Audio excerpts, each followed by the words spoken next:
información, diálogo y análisis con nuestros invitados. A 5 días de concretarse esta fusión de ministerios a través de decretos ejecutivos firmados por el presidente de Ecuador, Daniel Noboa, este 20 de agosto, el día de ayer, las cuentas oficiales de redes sociales también cambiaron de manera oficial. Así lo recoge una nota publicada por el portal Primicias. ¿A qué nos referimos? A esta reducción de 20 a 14 ministerios, así como también de 9 a 3 secretarías por esta fusión decretada por el presidente de la República. ¿Qué implicaciones tiene esta decisión? Sobre esto se ha hablado mucho en los últimos días. Ha existido sectores que han cuestionado esta medida por la preocupación que existe de que se mermen competencias en uno y otro ámbito. ¿Qué va a pasar también con el personal que labora en ciertas dependencias? Y en este sentido hay toda una discusión ahora mismo que vemos que se desarrolla no solo a nivel de redes sociales, sino de manera general. ¿Qué implicaciones tiene esta decisión? Se lo vamos a consultar esta mañana a Jairón Merchán. Él es ex secretario nacional de Planificación y experto también en gestión pública. Nos acompaña aquí en cabina. Jairón, bienvenido, buenos días. Buenos días, Belkis. Gracias por el espacio, por la invitación y buenos días a todas las personas que nos están escuchando y viendo a través de MQ Radio. Una decisión acertada en aras de reducir el tamaño estatal con un suficiente estudio, digamos, técnico de fondo para haber dado este paso. Bueno, de acuerdo a lo anunciado por el Palacio de Carondelet, vemos que existe una intención de introducir eficiencia en las instituciones públicas, pero lo que ha generado realmente mucho ruido es que se nos habla de eficiencia, pero no se nos ha dicho cómo se va a medir esa eficiencia o cómo se va a introducir esa eficiencia. Porque cada vez que tú haces una reestructuración dentro del Ejecutivo, tú necesitas tener una hoja de ruta de cómo va a ser ese proceso, ¿no?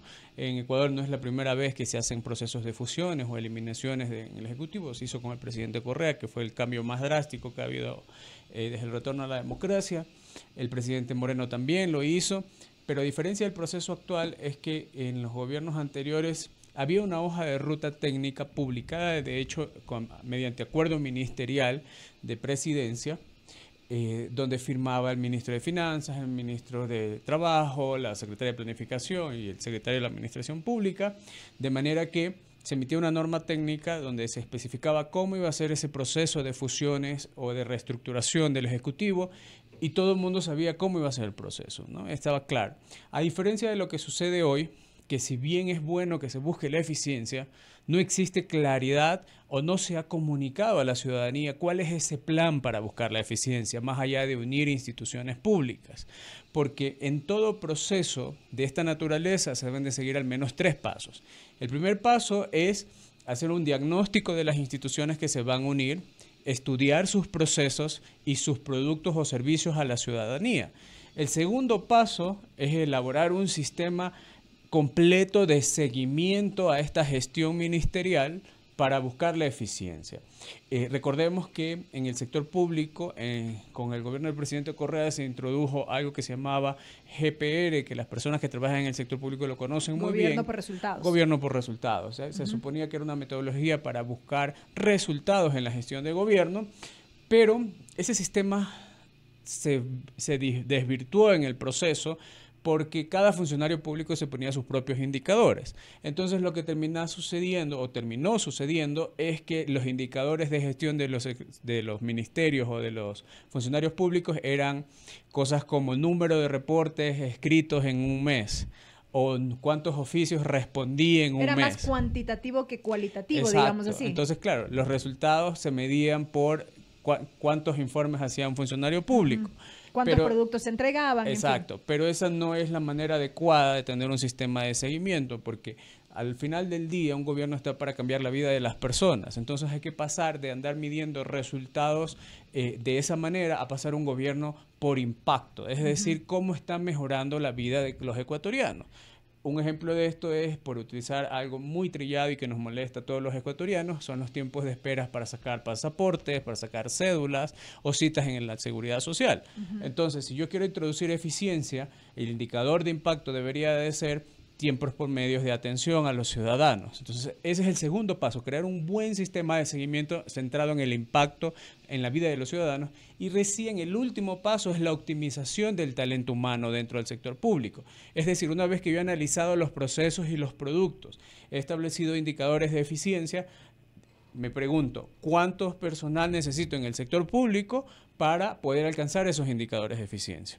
En este proceso actual vemos que se ha empezado por el final, desvinculaciones en el sector público y luego fusiones y luego vemos qué va a pasar.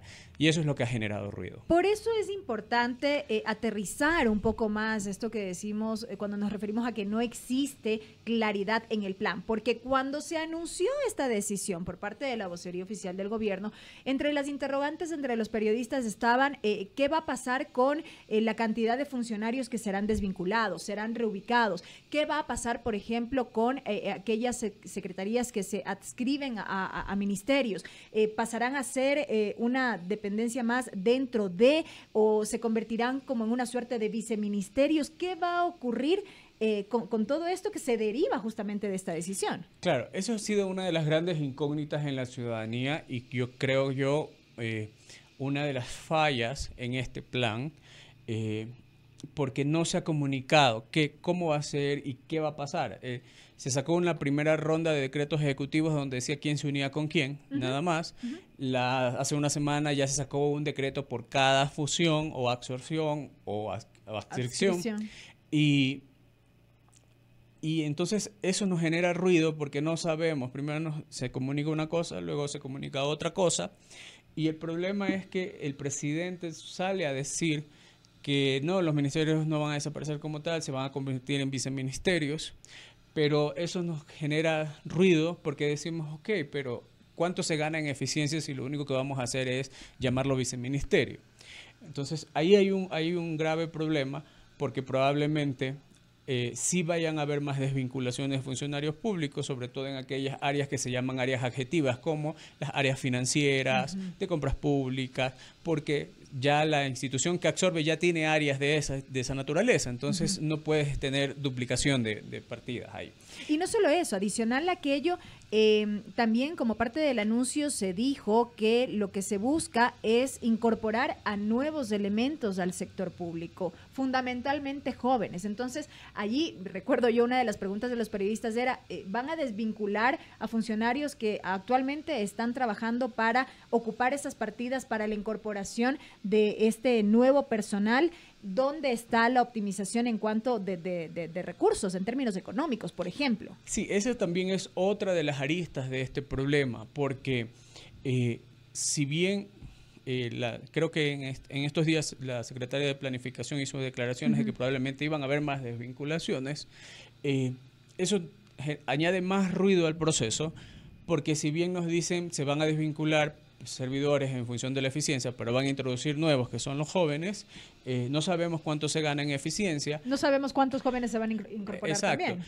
Pero más allá de eso, cuando tú inicias un plan de desvinculaciones masivas en el gobierno, ya sea para buscar eficiencia o por reestructuración, porque el Ejecutivo puede cambiar la estructura del gobierno como él quiera, a la par, tú necesitas llevar reformas estructurales en el mercado laboral para que esas personas que salgan del sector público puedan ser absorbidas por el sector privado.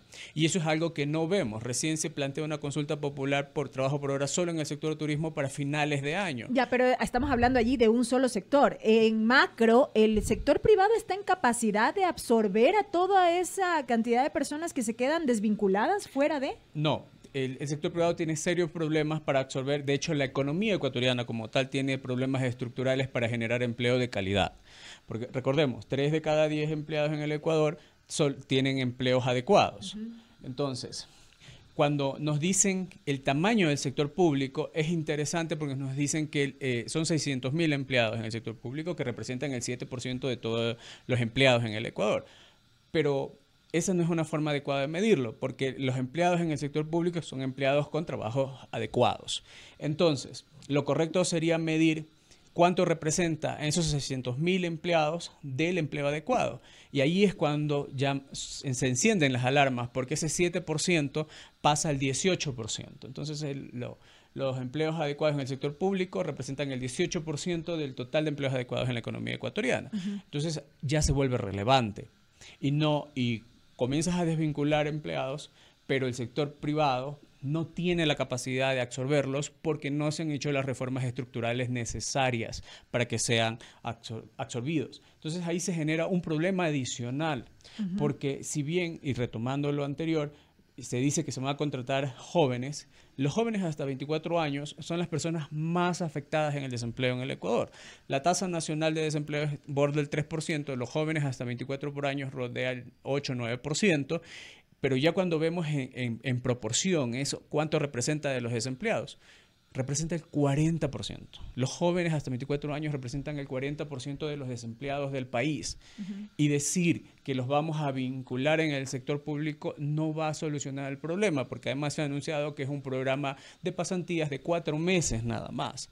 Entonces, estamos haciendo un hueco para tapar otro, pero no nos encargamos de hacer reformas estructurales. O sea, cómo dinamizar el mercado laboral ecuatoriano es la clave. En este sentido, y de no existir en el camino, digamos así, en lo posterior, inmediato, un plan claro por parte del gobierno para viabilizar esta decisión que ya está tomada y que ya está en curso, de no existir aquello en lo inmediato, ¿cuáles podrían ser las repercusiones para ese mismo estado en términos de esto que estamos analizando, justamente el tema del desempleo?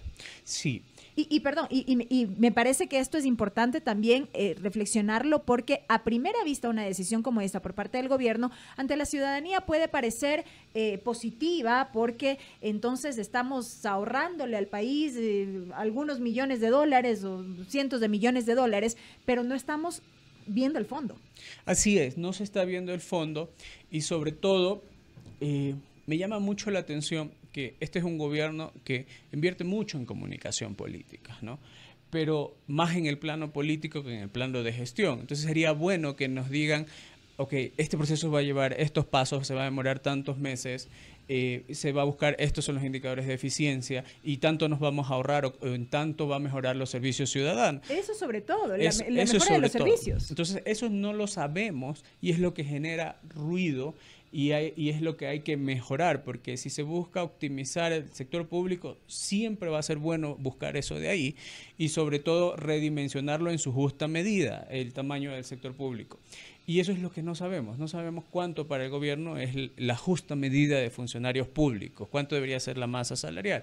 No se ha dicho y eso es lo que ha generado ruido en la ciudadanía y esperamos que en los próximos días se vaya aclarando esto.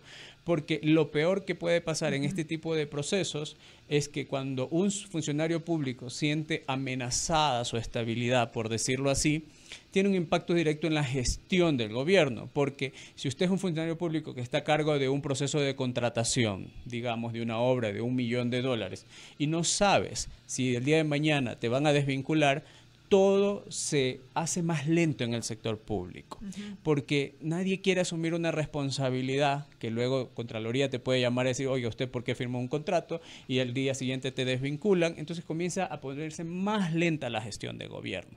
Y probablemente esto se va a ver reflejado en los próximos meses, porque nadie se comporta de una manera eficiente cuando sabes que tienes una amenaza latente de ser desvinculados. Entonces, eso es lo que yo llamo generar incentivos perversos en el comportamiento de las personas que trabajan en el sector público. Entonces, si no hay un plan estructurado, al final del día se afecta la gestión de gobierno y pierde credibilidad el gobierno. Se ha anunciado una consulta popular para finales de este año, entonces hay que tener mucho cuidado porque estas cosas mal hechas van a tener un impacto en la credibilidad del gobierno y obviamente ese referéndum, que puede tratarse de temas muy beneficiosos para la sociedad, puede convertirse en una evaluación de la gestión del gobierno.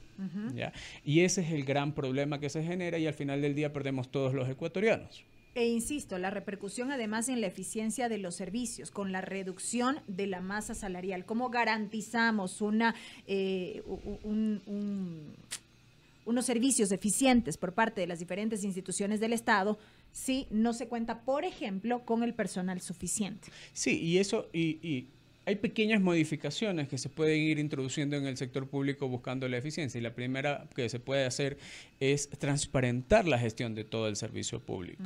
Hablando del tema de hospitales y salud, que ha estado muy en la coyuntura en las últimas semanas. ¿Por qué sería bueno que el gobierno publique la información de eficiencia de todos los hospitales? O sea, cuánto es la tasa de mortalidad por hospital en todos los países, en las diferentes operaciones que se hacen o tratamientos médicos, de tal manera que veamos los ecuatorianos cuál es realmente el problema. ¿Es un problema de personal, es un problema de gestión o es un problema de recursos? Exacto. Y ahí buscar la solución. Entonces, lo primero que uno debe hacer cuando está en la gestión pública es dar un baño de verdad a la situación.